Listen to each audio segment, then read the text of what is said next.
Good morning, everyone. Thank you so much for inviting me to come here and talk a little bit about the brain imaging study that we have been doing over the past 3 years. Actually, it was almost 3 years ago today where we came to this type of meeting. It was a summit, and we recruited pretty much the first 50 players that were in this study.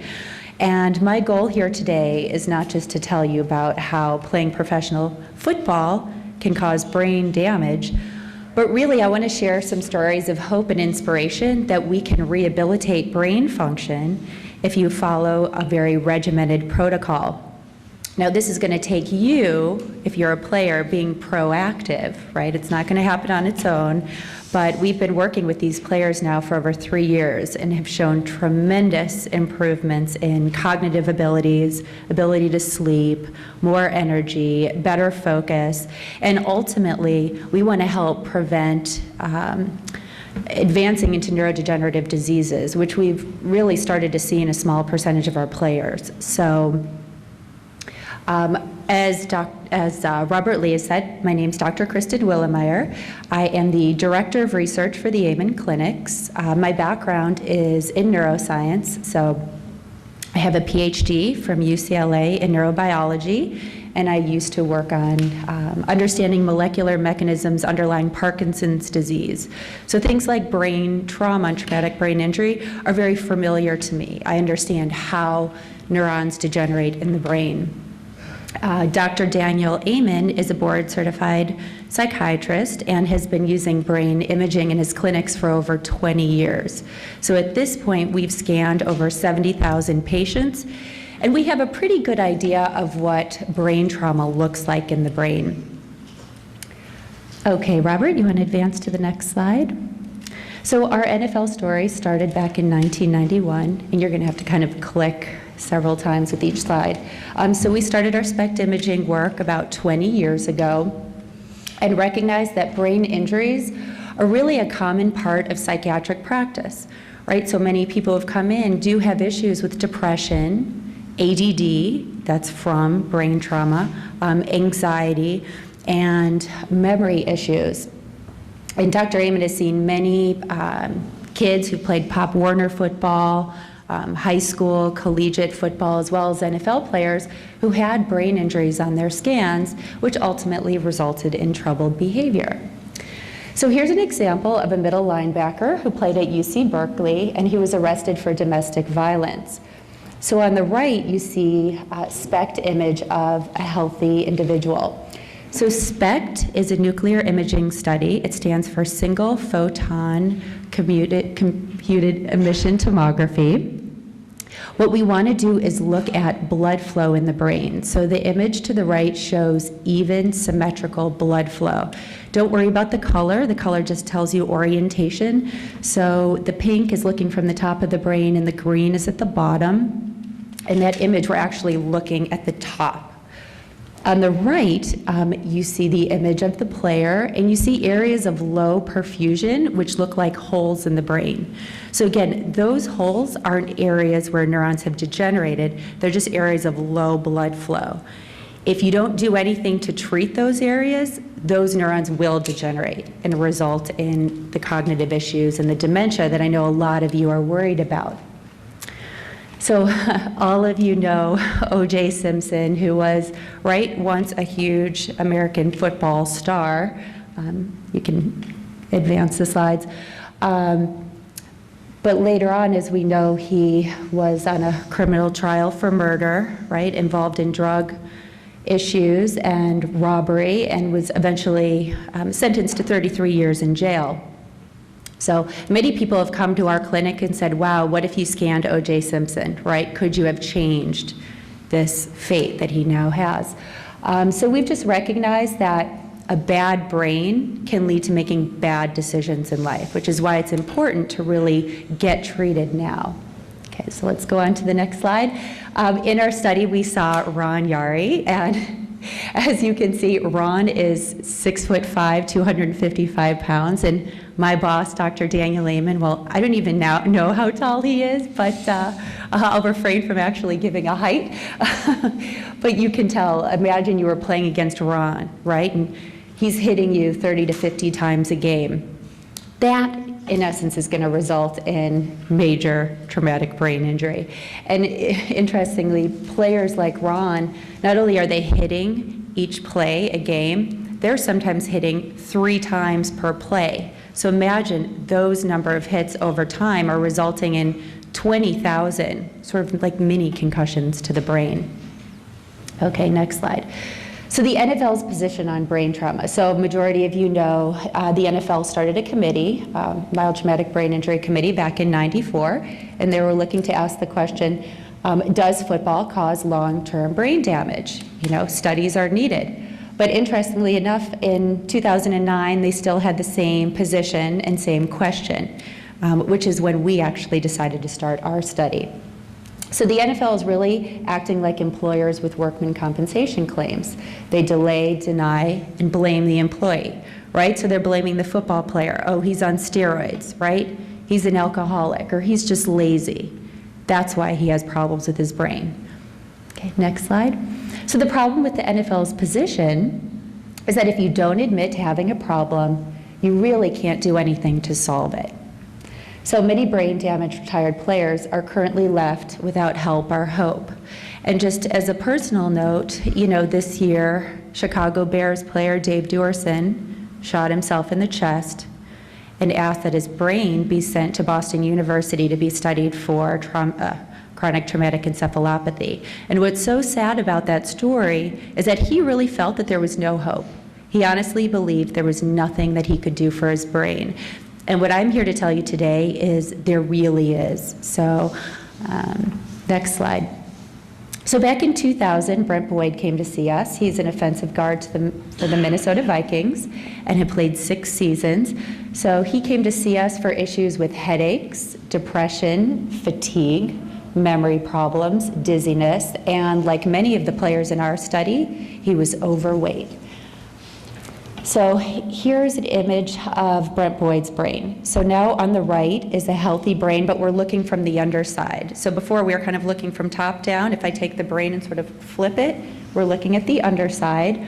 And you can see in Brent's brain, up at the top, you see low blood flow. That's in the prefrontal cortex. Kind of in the middle, those are your temporal lobes. They're all sheared. Those are the areas of mood and memory. And even at the bottom, you see sort of that divot in the bottom, that's the cerebellum, which is an important and coordinated thought as well as coordinated movement. So the NFL's hired doctor said Brent's scans meant nothing. He said that his problems were not work-related, and they basically denied his claim. So now Brent gets traumatized twice. Once for the brain damage he suffered from playing professional football, and second, by them denying his claim and basically calling him a liar.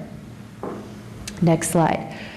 And I just want to say, so Brent in 2007 was actually the first NFL player to go before Congress and really talk about brain injuries. You know, he really brought it to light. He talked about the brain injuries that the young kids are having from Pop Warner, high school and college, all the way to NFL. And prior to that, all they talked about were the postmortem studies, you know, that were done on players. And, you know, postmortem, we feel it's too late, right? We need to do something now. Brent had talked about coming to the Amen clinics, you know, and said Dr. Amen was the first person who actually diagnosed him with brain trauma. So then in 2007, we had Anthony Davis come and see us. So a lot of you know AD. He was a college football Hall of Fame running back from USC, an NFL player. Next slide. So again, on the right is a healthy brain, and on the left was AD's brain. So at 58, AD's brain looked like he was 85. Now, interestingly, AD came to us and he really wasn't having tremendous memory problems at that point, but he saw all of his colleagues and he was afraid, right? He saw guys he played with who were really suffering from dementia, and it scared the pants off of him. And he's like, Doc, please, you gotta help me. Like, what can we do to help my brain? And it was really AD who started getting us thinking about this issue and saying we need to do this on a greater level. So what we did with AD is we put him on what we call just a pragmatic rehab protocol. So we got him to exercise, clean up his diet, and we put him on a set of supplements to help improve blood flow to the brain, antioxidants to protect the brain, and something to boost his memory. So then he came back to see us a year later, and on the right is a scan before treatment. And on the left, this is 1 year later, you see all those areas of low blood flow, right, are now boosted. So essentially, from a year of taking supplements, he made tremendous difference in blood flow to the brain.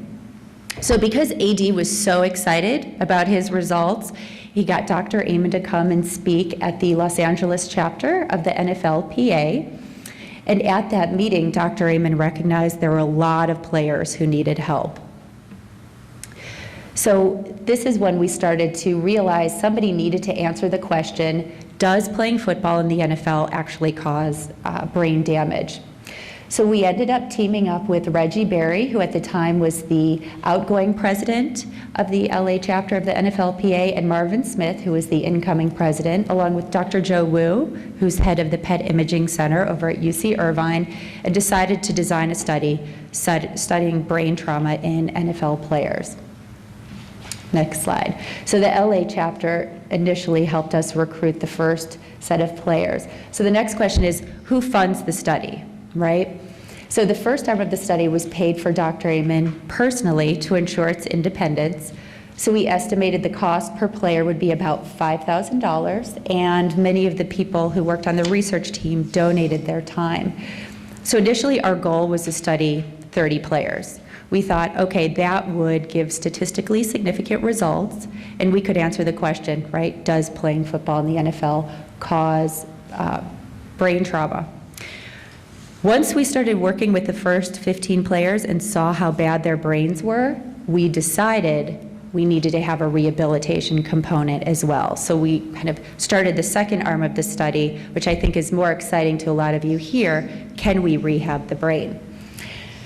So when players came in, they underwent several tests. We had them do a brain SPECT image, which is imaging blood flow and activity patterns in the brain. We had them do an attention test called the Conners Continuous Performance Test. We did something called a QEEG, which measures brainwave activity, so it's another way to measure brain function. Keep going. And then we had them do 2 cognitive tests. So this next one here, the mild cognitive impairment screen, is actually a short-term memory test. It tells us if somebody has dementia. So it's a very good test to indicate that, as well as a very sophisticated neurocognitive test called the microcog, which I really like. It's very difficult to do. It's computerized, and it tests across 9 different scales. So general cognitive functioning and proficiency, information processing speed and accuracy, reasoning, attention, memory, spatial processing, and reaction time. So the current status of our study. So as of today, we've worked with 115 active and retired players. We've looked at players from all 27 teams, age ranges as young as 25 and as old as 85. We had guys who played back in the day where they had the leather helmets that they took off and folded and put in their back pocket. So we spanned many generations. Next slide, please. So then we asked the players to report the number of concussions they had, as well as if they've lost consciousness. So, okay, every player's gotten their bell rung, right? But a loss of, but when we ask about concussions, that really means, did you have a play where you had altered mental status? So of the players in our study, 14% actually reported they've never had a concussion. 1 to 2 reported, or 24% reported they had 1 to 2 concussions. 19% reported they had 3 to 5 concussions. And 43% of our players reported 5 or more concussions. So here's some of the important numbers we got when we analyzed the data. So first and foremost, 48% of our players were obese as measured by waist to height ratio, which Just so you guys know, fat on the body is a disaster for brain health. We actually just published a study looking at our NFL players. We compared normal weight players to the overweight players and matched them by position, and the overweight players had damage to their frontal lobes, which is sort of like the brain's president, and the temporal lobes, which are your mood and memory centers. So it's really important if you're overweight to get that under control. 30% of our players had sleep apnea, and interestingly enough, they were diagnosed and their CPAP just sits in the corner, right? They don't even use the thing. So sleep apnea is a way to just walk right into dementia. It really accelerates brain aging. 28% of our players were suffering from depression. Many of them were not even treated. 19% showed clinical signs of dementia. 81% scored abnormally on that Conners Continuous Performance Test. So that's the test for focus and attention, which made sense to us, right? So if you're hitting your head into a guy's chest several times a game, that's going to result in problems with focus. And on the microcog, that sophisticated neuropsych test I told you about, many of our players scored below average at all of the categories, with the exception of spatial processing and reaction time. So interestingly enough, all of you guys who played in the NFL, you're elite athletes, right? So spatial processing is being able to track a ball in space quickly, and reaction time is how quickly you move off the line. So pretty much across the board is where you guys excelled. So here are the outcomes. Of the participants in our study, 90% had a brain trauma pattern on both SPECT and the QEEG. We showed severe decreased activity really across the whole brain. I'm talking the frontal lobes, the temporal lobes, the parietal lobes, which degenerate in Alzheimer's, right? The occipital lobes, which are for vision. Inside the brain, the anterior cingulate and posterior cingulate gyrus, and the hippocampus, which is involved in memory.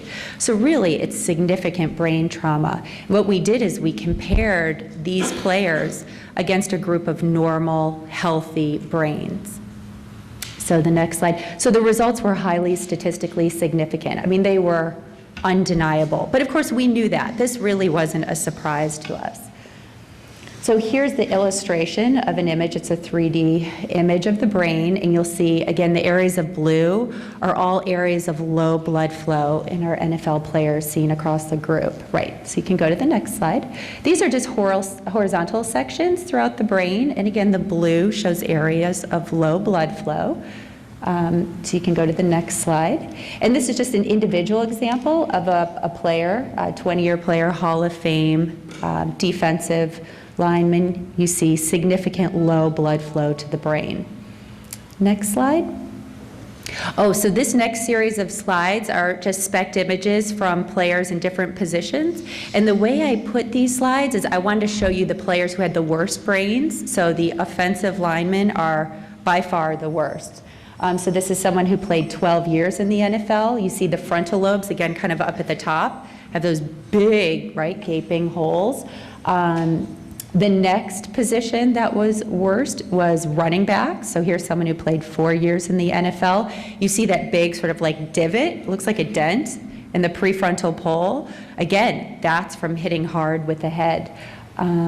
Here, the next player was a defensive back. So this is an individual who played 3 years in the NFL.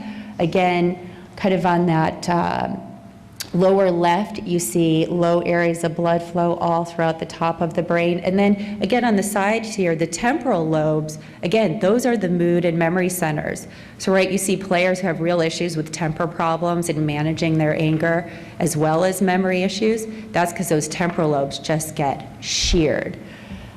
Okay, next comes the linebacker. So here's someone who played 10 years in the NFL. Okay, next slide. So the ones that don't have quite as much damage to the brain are your wide receivers. So you see the perfusion is much better here. Again, you still see issues in the frontal lobes and temporal lobes. Next slide. Tight end who played for 8 years. And then last slide. So the best brains in the NFL were our quarterbacks, right? Those are the ones that are protected the most, right? Take the least amount of hits per game. And you can see here someone who played 18 years in the NFL. So for 18 years, and then you're also adding on college, right, and high school, they really are the best looking brains. Really the best looking brain is the guy who sat on the bench, right, the second string quarterback. And we had that. We actually had a guy who came in and he was so upset. His brain looked beautiful, but he just didn't feel good about himself because he never got to play. He even had a Super Bowl ring. So Dr. Amon's like, oh my God, we actually thought it was a mistake when we saw a scan because it looked so good. So if you happen to spit, actually the kickers were not so bad either. But it just depends on how much time you played too. Okay, so this is really an illustration sort of all those slides together. So it's our classic NFL pattern. We tend to see damage in the prefrontal cortex, so that's up top here. So that's the area of judgment, focus, and impulse control. And then you see there in the middle, those are the temporal lobes. So those are the areas of memory, learning, emotion, and moods. Those are the worst, right? And then at the bottom there, that's the cerebellum. So that's the area of physical coordination and thought coordination. So that's really what we call our NFL pattern. Next slide. Okay, so here are the really exciting results, right? The brain rehabilitation program that we put everyone on. So we recognized the damage was so high, we added a pragmatic rehab component, meaning, you know, we wanted to treat the players as if they were coming in as a patient in our clinic, right? Not just somebody in a study. Move forward, please. So we had several brain healthy strategies. You can list all of these. So I ran a weight loss group for my NFL players. So for 2 years, every 2 weeks, I'd have these guys call me up and I'd teach them all the things they needed to learn about how to lose weight. And trust me, that is so important. I can't even express to you how important weight loss is. We had them do coordination exercises. So I talked about the cerebellum, right? The cerebellum's in the back part of the brain, houses 50% of the brain's neurons, but it makes connections to the frontal lobes. So you saw those frontal lobes were a disaster, right? So coordination exercises works the cerebellum, which then helps the frontal lobes. So things like tennis, table tennis, yoga, tai chi, juggling. You can even go to the gym and do specific coordination exercises. That will boost brain function. Next, again, we put them all on a healthy diet. And, you know, I found teaching my weight loss group, most of my NFL players were taking in about 4,000 calories a day. So we keep them down between 1,800 to 2,000. I know, training tables, right? You were taught really early how to eat mass quantities of food, but then don't learn how to scale that back. We recommended sleep apnea evaluations for a lot of players. If we saw a toxic scalping pattern on the brain, we knew it could be sleep apnea related as well. And we recommended they avoided toxic substances like drugs, marijuana, alcohol, no more than 2 glasses of alcohol a week. That's really important because alcohol, you know, your brain's already vulnerable, right? And so we don't need to do more things to accelerate brain aging. Next slide. We also put everybody on a high potency multiple vitamin. We put them on a therapeutic dose of fish oil. So if you're going to take omega-3s, fish oil, you got to make sure you take enough to actually do something in the brain. Fish oil will help reduce inflammation in the body, so it actually will help with weight loss. But it also expands blood vessels, so you get more blood flow to the brain, and it actually repairs neurons in the brain. So I'm a big fan of fish oil. And we actually put them on a brain enhancement formula that we designed called Brain and Memory Power Boost. So it's got things to boost blood flow, which is what vinpocetine and ginkgo biloba do. It's got phosphatidylserine, which helps rebuild cell membranes. It's got huperzine A and acetyl L-carnitine. So those boost acetylcholine, which is the neurotransmitter for memory. So if you guys are having memory issues, you really need acetylcholine. And it's got antioxidants, the N-acetylcysteine and alpha-lipoic acid, which will actually protect your neurons. We then made other recommendations for individual players based on their needs, such as treating their depression, anxiety, alcoholism, ADD, and dementia. And we also recommended neurofeedback and hyperbaric oxygen for several players. Okay, so here are the preliminary results of the rehabilitation protocol. So this is the first 30 players that we got follow-up testing on. We did scans and their cognitive tests, and this was after about 6 months on our program. So we found that 25 of the players showed improvement in a variety of areas such as memory. Robert said asleep at the wheel. Memory. It's your memory. Memory, motivation, sleep, attention, and mood. So that's the percentage increase that people had after following our protocol. And remember, I mean, I really held their hand. I made sure everybody was compliant. They stayed on their supplements. They stayed on the weight loss protocol. And the images to the right are figures. So if you could look up at the top, the black and gray circles actually represent areas of increased blood flow to the brain. So you see all sort of across the brain, right? You're getting increased blood flow. And the images sort of at the bottom, the yellow and orange also illustrate increases in blood flow to the brain. So we see it a lot in the frontal lobes, temporal lobes, in the back, and the cerebellum. And that's only after 6 months, right? Imagine when you stay on these programs for a year, 2 years, 3 years. Okay, Robert, keep going. See, keep going, Robert. Perfect. Okay, so here's an example of the microcog test and how our guys scored on this test. So remember, I told you this is a very, very difficult test. I'm telling you, it's not easy.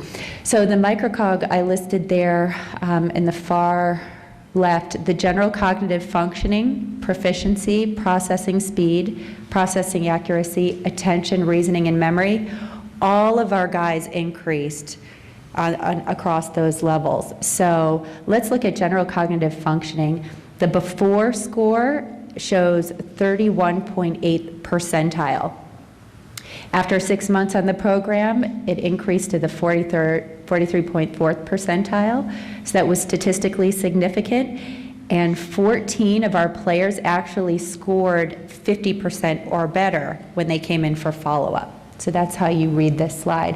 I want to kind of bring you down to memory there. So in memory, before, they scored in the 33rd percentile. After 6 months, it boosted to the 42nd percentile. And you saw 17 of the 30 players scored in 50% or better when they did the follow-up tests. At the bottom, that spatial processing and reaction time, remember I told you pretty much all of our NFL players scored very high on those, and you can see in their initial testing they were at the 69th and 70th percentile. So those scores improved as well, but they weren't statistically significant. Okay, now I'm going to actually show you some individual tests. So this is Elston Riggle. He was 45 at the time he saw us. He played 6 years in the NFL as a defensive end. You can see general cognitive functioning. Before, he was at the 39th percentile for guys his age and education level. After 6 months, he boosted it to the 61st percentile, so that's a 56% increase. But I want to bring you kind of down to the bottom there. In memory, when he first came in, he scored at the 25th percentile, but he boosted it all the way to the 73rd percentile, which is excellent. We were thrilled. That's a 192% increase. So can you see when you take a supplement that really boosts acetylcholine to the brain and boosts blood flow to the brain, it has great effects on memory. Next slide. So here's Big Ed White of the Minnesota Vikings. I know a lot of you know him. He played 17 years in the NFL. When he came to see us, you can see information processing speed, he was at the 25th percentile. He boosted that to the 58th percentile. His memory went from 14th percentile to the 66th percentile. That's a 470% increase. So when Big Ed White came to see us, he weighed 365, and he is, I believe, 6'5". So this image is of him 40 pounds lighter, and I just talked to him before coming to the conference, and go to the next slide. I now call him Little Ed White because he's lost 80 pounds, so he's now 285. His goal is to get to 265. Big Ed, he was great because he was in my NFL weight loss group. He eats 1,700 calories a day, totally clean. And he's just so happy. So not only did he do well on his tests, he leaned out, he's improved in memory, His sleep is better. And he said if any of you guys know him, you can feel free to call him, and he'll help you out. John Hauser came to see us. So John was 74. So we have some older players here who actually came in, and his general cognitive functioning when he saw us was at 19th percentile, and his follow-up was at a 42nd percentile. So that's a 121% increase. And look at his attention. Went from the 12th percentile to 58th. So that's a 383% increase. So we were really proud of John. And I've seen him here today, and he's down 30 pounds too, so we're really proud. Way to go. And last but not least, someone who's even a little bit older than John, Gern Nagler came to see us. So Gern Nagler was a wide receiver, played 7 years in the NFL, so he was 77. And you can look, his initial scores coming in were really high, which is impressive. But again, remember, wide receivers, their brains don't get as bashed up as the linemen. But after our program, you could see all of his scores increased into the 70th and 80th percentile. So it's really impressive. We're very, very proud. Next slide, please. So again, I wanted to show you some examples of spec scans, the improvements before and after. So here's somebody who was a tight end, played 8 years in the NFL. This particular individual was knocked out and lost consciousness for 18 hours. So he had also suffered 8 concussions. You see his image on the left, the before scan. You see the back part of the brain. There's areas of low perfusion. And in the back, when we see here that there's low perfusion in the parietal lobes, we get very concerned because that's sort of our indicator that you're 10 years out from dementia. So when we see that particular region down, we get real serious about treating the brain. Now you can look on the right, see how there's more perfusion in his brain. And his was after eight months on the protocol. Also, he had severe issues with depression, so we helped treat his depression. He was feeling better, interacting more with his family and his kids, and that's another thing we see with the players, right? So you're depressed, you have memory problems, it's hard to hold a job, you have trouble relating to your family, and even managing your kids. So we're very sort of proactive in helping the players get everything under control. Next slide, please. Here's somebody who was a tight end, played 10 years in the NFL. This person went to 5 Super Bowls. And you could tell he's suffered from some significant brain trauma, as you can see by the areas of low perfusion on the brain. And if you look 18 months later, this person followed our rehabilitation protocol. He also did some hyperbaric oxygen. So at this point in this scan, he had done 40 sessions of hyperbaric oxygen, which you're going to hear a little bit about later. In this slide is an offensive tackle who played 12 years in the NFL, was a starter, and you can see the horrible brain trauma. We actually had him come back, and after 18 months, this particular player lost 100 pounds, which was really important, and all he did was follow our supplement protocol. So he had tremendous improvements in blood flow to the brain. This is the best we could have ever asked for, right, for this particular player, and he's thrilled. Next slide, please. So here's another example of somebody who's gone through 40 sessions of hyperbaric oxygen. You see on the left there areas of low perfusion, and on the right you see how the hyperbaric oxygen has now helped increase blood flow to the brain. And we're going to have somebody come up here, Dr. Duncan, and talk a little bit more about the benefits of HBOT therapy. But what we've really seen is 40 sessions starts to improve the vasculature in the brain and improve the blood flow.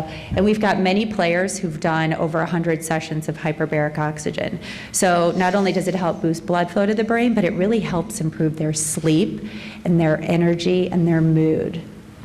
Next slide, please. So conclusions. So based on our sample, playing football in the NFL really puts NFL players at risk for brain damage and long-term cognitive and mood problems.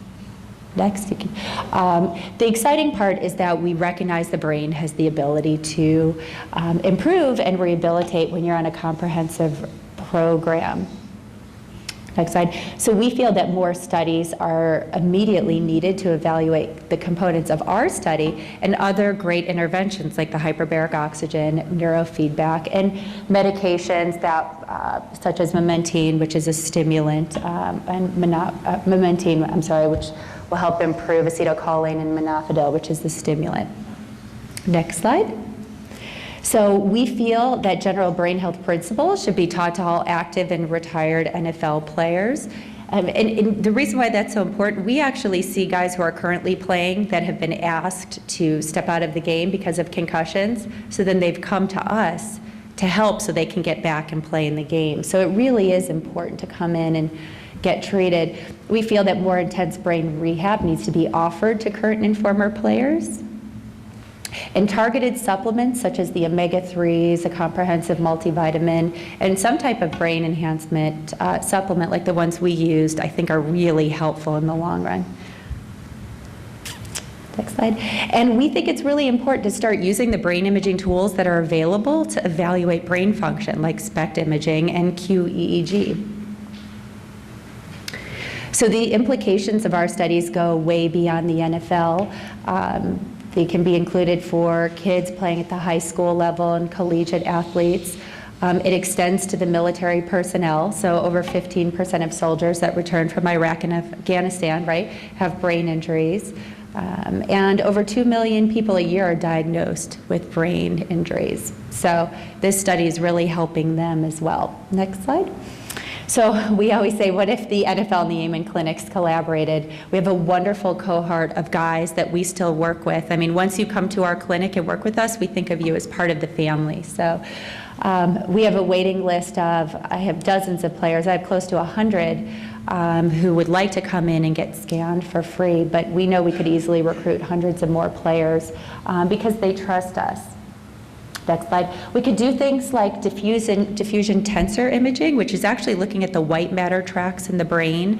I mean, you can see what kind of damage happens. We've already started doing those studies, as well as testing the genetic markers that predispose people for brain trauma. But we're always open to collaborations and working with people that can help us design better studies. We're always looking for funding to continue this work because we feel it's really important. Next slide. So if I was the commissioner, although I don't know that I want to be the commissioner, we'd be an advocate and a leader for brain health among football players and really stopping the bad press and replace it with genuine care and concern for these people. We think it's important to invest in unbiased studies with researchers who have a sense of urgency, like us. And we think it's important to evaluate all players coming into the league to basically establish a baseline level of brain function. Next slide. We think it's important to treat concussions early and effectively, so the minute you have one, the sooner you get on a brain rehab protocol, the faster you can either get back to play or get back into life. So we think it's important to work to identify retired players who are troubled and to really get them the help that they need. In the long run, it'll be less expensive, and we feel that getting tied up in the courts and legal battles can be time-consuming. Next slide. Okay, so if you're sitting in the audience, you're like, okay, I've heard your talk, what do I do now? So, and Robert, you can kind of hit all of these. The important thing is part A, stop doing things to hurt your brain, right? Brain injuries, try to prevent them. Drugs, don't do them. Alcohol, no more than 2 glasses per week. Your brain is vulnerable. Obesity, if you are overweight, get lean. Sleep apnea, if you have a CPAP and you're not using it, start using it. There's the CPAP Pro, which I promise you is not as bad as the whole mask, because sleep apnea is the fastest way to get dementia, I promise you. Next slide. Smoking, stop smoking. Smoking constricts blood vessels, so it reduces blood flow to the brain. If you have high blood pressure, issues with diabetes, you need to get those treated. Keep going. High sugar diet. Sugar is toxic to the brain, so really keep the sugar down to a minimum. If you have any exposure to environmental toxins, toxic mold, that's a disaster for brain health, so get that treated. Try and manage chronic stress. I know a lot of football players have it, right? So we've sat down and actually worked on action plans to help people get a hold of their stress in their life. If they, are having marital problems, don't have a job, we've actually sat down and said, A, B, C, D, and E, here's what you need to do. I think people are afraid to do it, but we kind of force the players to work with us on that. And lack of exercise. I know a lot of players have trouble exercising. I pushed a lot of them into the pool and just said, use a kickboard. I don't care if you go up and down, but you got to get exercise. It boosts blood flow and oxygen to the brain. And here's the part B. So here are things you could do to start helping the brain. You can kind of go through these. It's important to maintain your social connections. So a lot of players kind of go inward, right, and don't stay connected. So we've recommended that they go ahead and help teach football, right, at the high school level or college level.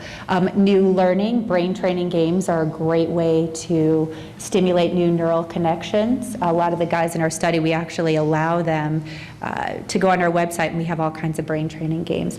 Stay with a great diet, right, things that you can, get from a tree, a plant, stay away from processed foods, keep the calories between 1,800 and 2,000.